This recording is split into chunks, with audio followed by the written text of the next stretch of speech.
Hey guys, Josh here, and today I'm going to be walking you through the Ultimate AI Assistant. We can see that here we have the Ultimate Assistant right here, and this has access to 4 different agents. Now these 4 agents are 4 different workflows that we've built out in n8n, the first of which being the email agent. So what the email agent can do is it can send emails, reply to emails, label emails, create drafts, get emails, get labels, and it can mark unread. So that's the email agent. Second up, we have the calendar agent. The calendar agent can create events. It can create an event with an attendee.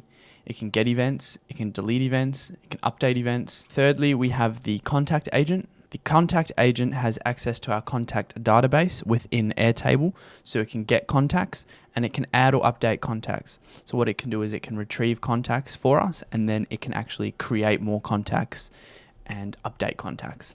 Now, finally, we have the content creator agent, and what the content creator agent does is it will search the internet and write blog posts for us, ready to post on social media. And finally, we've also included Tably here in case we need to do any web search functionality. First of all, let's run through a couple demos so I can show off all the tools within this workflow and all the functionality. Can you please set up a lunch tomorrow with Josh Irwin for 1 p.m. and send him an email to confirm? So what this is going to do, come through here, it's going to transcribe the audio, it's going to hit the assistant. The assistant is then going to choose which agent it needs to use. So what it's going to do is it needs to obviously check our calendar, check our contacts, and then send an email. So it's going to retrieve Josh from the contact agent.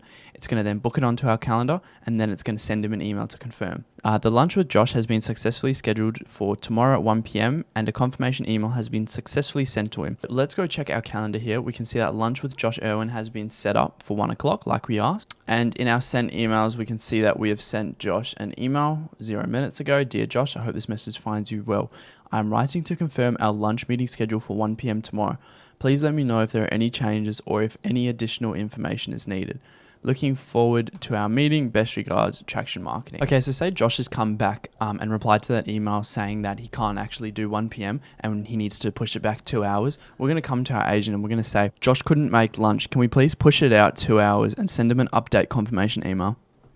So now we're going to go here. We're going to look at it going through the workflow. It's going to push it to the assistant. He's going to push it out. It's going to hit the memory. It's going to simultaneously hit the calendar agent and the email agent, and it's going to send it off. Now we go here. The lunch with Josh has been successfully rescheduled till tomorrow at 3 p.m. and I've sent him an update confirmation email. Okay, so now let's go see if this has actually happened. If we come to our calendar here, we see that it has now been pushed out 2 hours till 3. And if we go to our email, we can see a rescheduled lunch meeting has been sent here. I hope this message finds you well. I wanted to inform you that our lunch originally scheduled for tomorrow has been rescheduled till 3 p.m. Looking forward to our meeting. Best regards. So now this shows the power of this thing. Right? We didn't have to say, can you send him an email again? It's remembered that it sent him an email previously and it's going to do it again just to keep him in the loop. Now let's go and look in our email inbox. We can see that Josh has sent us an email here saying, hi, are you available to meet tomorrow at 9 p.m. for a drink? We can see it's a status meeting. Now, what we want to do is reply to this in the same thread, and all we need to do is actually ask our personal assistant to do so. Reply to Josh's email saying that we look forward to seeing him and 9 p.m. works perfectly fine, and then book it on our calendar that we have a drink tomorrow at 9 p.m. Okay, the agent has gotten back to us, and it said, I've replied to Josh Irwin's email confirming that you look forward to seeing him and that 9 p.m. works perfectly fine. Additionally, the drink with Josh has been scheduled tomorrow at 9 p.m. Is there anything else you need? Just let me know. Okay, so if we come here and we hit a refresh on this page, we can see that in the same thread, we have replied, hello Josh, 9 p.m. works perfectly fine for a drink tomorrow. Looking forward to it. Best regards, Traction Marketing. Okay, now if we go to our calendar, we can see here that drink with Josh has been scheduled. If we come into the email agent here and we go to executions, we can see what has actually happened. Okay, so here's the execution of the task that I gave it. We can see that it hit 2 nodes here. It's hit the email reply, which is perfect because what this is going to do is it's going to put it in the same thread. What we see here is the message ID. Now, this message ID isn't something that we'd be able to get ourselves unless we actually went through all the email information from Josh Irwin. Now, in Get Emails here, we see that the sender is Josh Irwin. So it's going to go through all the emails sent from Josh Irwin. It's going to find the email ID that it's looking for. It's going to use this message ID to then craft a response and send it out to Josh. So I want to show you one more really cool tool, which is the label emails. So in the label emails, we can see that we need the message ID, but we also need a label ID. And what it's going to do is it's going to hit get labels, and it's going to get emails and then feed that back into the label emails here and give us the label ID. So let's show you an example of that. Please label my recent email to Josh Irwin as important. It's come back saying that the most recent email has been successfully labeled as important. You can see that it has actually been made important there. Another way to show this is to come to the side box here, go to more important, and we can see that it has been sorted. The status meeting that we just replied to has been sorted as important there. So in the actual workflow itself, the executions, we can see that in order to get the label ID, like I mentioned, it had to hit get emails and get labels. So it would have came here and it would have got the information from here, the message ID, got the labels from here and fed it into here. As we can see, the ID has been put there and the thread ID has also been put there. Okay, now that we've done that, let's test out something else. So let's create a blog. Please create a blog about the latest Grok 3 news and updates and send it as a draft for Josh Irwin. So what this is going to do is it's going to hit the content creator workflow. And now the content creator workflow is as followed. It's pretty simple. It's going to search Tavily. It's going to search all the blogs, all the news articles, everything, and then it's going to actually craft its response and then send that back to us. So this is awesome stuff. It's come back and said the draft email to Josh Irwin regarding the blog on latest Grok 3 news and update has been successfully created. If you need any further modifications, just let me know.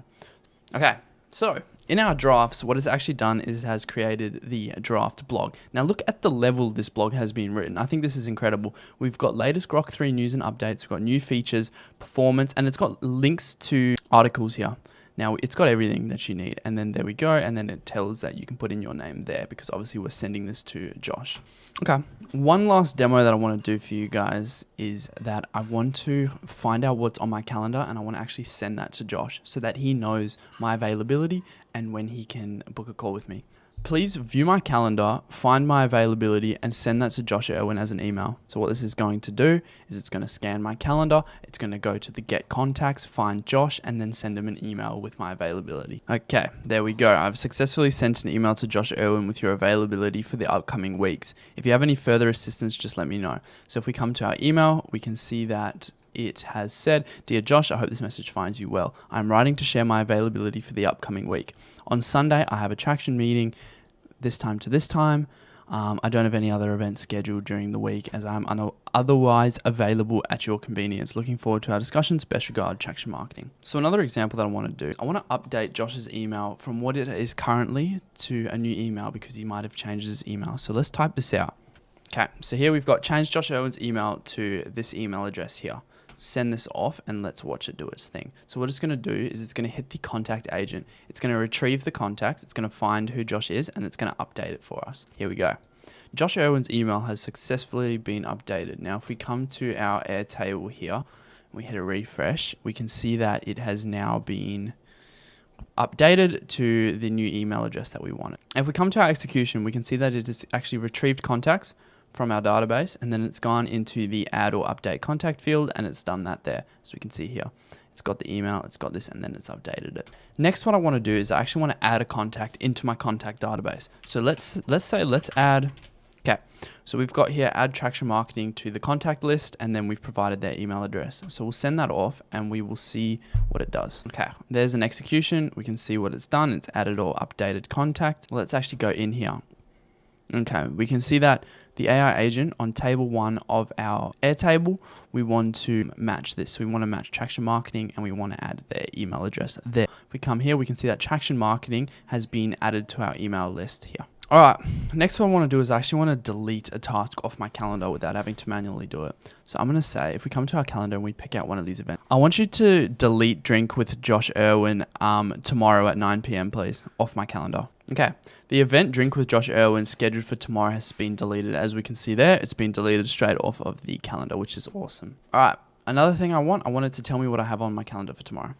Please provide me the events on my calendar tomorrow. So here are the events scheduled for tomorrow. And obviously I've got a Traction Marketing meeting and I've got a lunch with Josh, which has been scheduled, and we come here and that is there. If you guys are interested in building this yourself, let me know down below and I'll release a video explaining the entire process step by step on how to build this agent for yourself.